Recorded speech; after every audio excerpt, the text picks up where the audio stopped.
You know that feeling like you're just completely running on fumes. You've got these big goals, all these things you know you should be doing, but you just feel stuck, totally burnt out.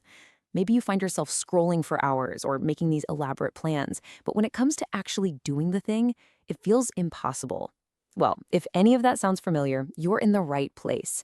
We're going to unpack the real science behind why we get stuck, and this is the important part, how we can get unstuck. So let's dive in. Just let that sink in for a second. Neurologically de-skilled. Think about all the times you've beaten yourself up, called yourself lazy or undisciplined. But what if that whole story you've been telling yourself is just wrong? What if this isn't a character flaw at all? Okay, so that's the million-dollar question, isn't it? If it's not some personal failure, if I'm not just lazy, then what in the world is going on? Why do so many of us feel this sense of paralysis? Right, so let's completely reframe this. We need to stop looking at this like it's some kind of moral report card and start looking at it like a scientist. It's not about your character, it's about your brain chemistry and, just as importantly, the world around you. Okay, first things first, we have to debunk the biggest myth out there, the myth of willpower. That feeling you call lazy, it's not a choice. Most of the time, it's actually the final stop on a biological train ride that a lot of us don't even know we're on. So check this out. It's basically a three-step path. Step one is just stress. And, a little stress is actually good for you. It's how we grow, how we get stronger. But when we just keep pushing and pushing, we hit step two, fatigue. This is your body's check engine light flashing at you.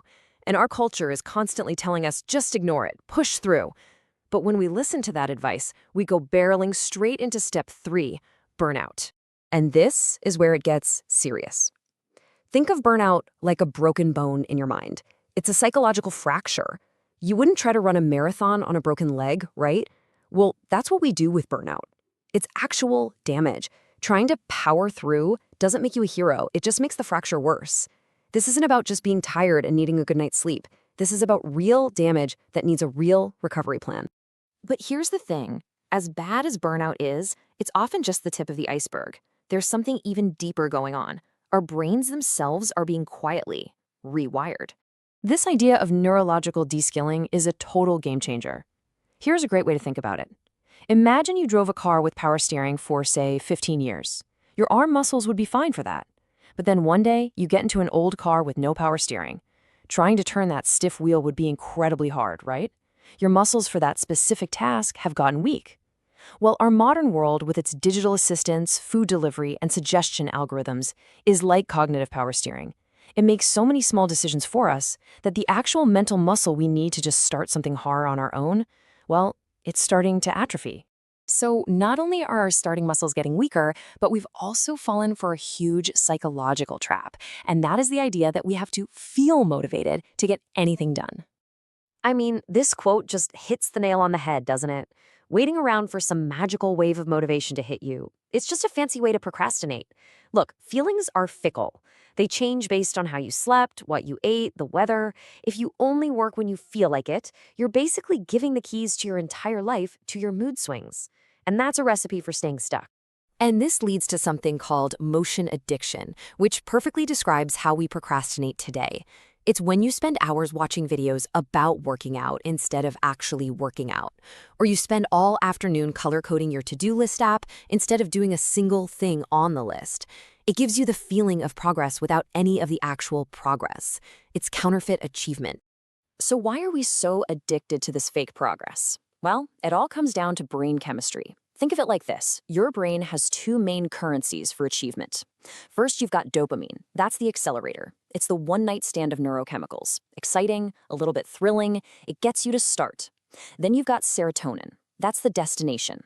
It's the long-term love, that calm, deep satisfaction you get from finishing something. The problem is we've gotten totally hooked on chasing that quick dopamine hit of starting over and over without ever getting the serotonin payoff of finishing. And here's the kicker. Our modern world is basically designed to be a cheap dopamine slot machine. Every ping from your phone, every new video in your feed, every sugary drink, it's all pulling the lever for another tiny, easy hit. Our environment is actively training us to crave that next quick fix, steering us away from the hard-earned, deep satisfaction of serotonin. Okay, so that's the diagnosis. It's pretty clear, right? Our bodies are running on empty, our brains are being de-skilled, and we're living in a dopamine casino. So what do? The answer isn't to just try harder or have more willpower. The answer is to get smarter. It's time to stop being a victim of your environment and start being an engineer of your discipline. And this quote is the central idea for how to do it. Stop thinking about discipline as this epic battle of you versus temptation. Instead, think of it like this. How can I rig the game so that the right choice is also the easiest choice? So, how do you actually do that? Here are 4 practical steps. First, set a non-negotiable minimum. Make the bar for starting so ridiculously low you can't say no. Don't aim to write a chapter, aim to write 1 sentence. Second, flip your reward timing. Stop treating yourself so you'll do the work. Do the work, then get the reward. Third, add friction to your distractions. This is huge. Put your phone in another room. Unplug the TV. Make it a pain to get to your vices. And fourth, do the opposite for your good habits. Remove all the friction. Lay out your gym clothes the night before, put your book on your pillow, make it effortless to start. But look, none of these smart tricks with your environment will work if the machine itself, your body, is broken. This part is absolutely fundamental. You cannot win a mental game if you are physically exhausted. So before you do anything else, you have to regulate your body. We're talking about the non-negotiables: a consistent sleep schedule, real food with enough protein, getting some daylight in the morning, moving your body, and for the love of God, cutting down on that late-night scrolling. Okay, so once your body is on solid ground, then you can start training your brain. Because resilience isn't some magical trait you either have or you don't. It's a muscle, and you can train it just like any other muscle with practice. So how do you build that mental muscle? Well, the analogy to the gym is perfect. You have to find the right weight. If you lift something that's too light, nothing happens. But if you try to lift something way too heavy, you just injure yourself. You have to find that sweet spot, that resilience weight, where you struggle a bit, but you can get through the reps. That's where the growth happens. And the way you find that weight is by starting small. A good rule of thumb: find a challenge you can succeed at about 4 out of 5 times. If you're failing constantly, the weight is too heavy. If you're succeeding every single time without effort, it's too light. That 4 out of 5 zone builds a positive cycle of confidence, instead of a negative spiral of, see, I failed again. So let's put it all together. You get your body right, you engineer your environment to make good habits easy and bad habits hard, and then you slowly, progressively train your resilience muscle. See the pattern? This isn't about white-knuckling it. It's about intelligently designing a system where being disciplined is actually the easiest thing to do. But in the end, after all the science and all the life hacks, it really just comes down to one single, unavoidable choice. And here's the thing. It's not a choice between pain and no pain. It's a choice of which pain you want. Because there are really only 2 pains in life. The first is the pain of discipline. It's that acute, fiery pain. It's temporary. It's your legs shaking on that last squat. It's staring at that blank page until the words finally come. It hurts, but it's meaningful, and it ends. Then there's the other pain, the pain of regret. And that one is chronic. It's a low-grade, soul-rotting ache that never goes away.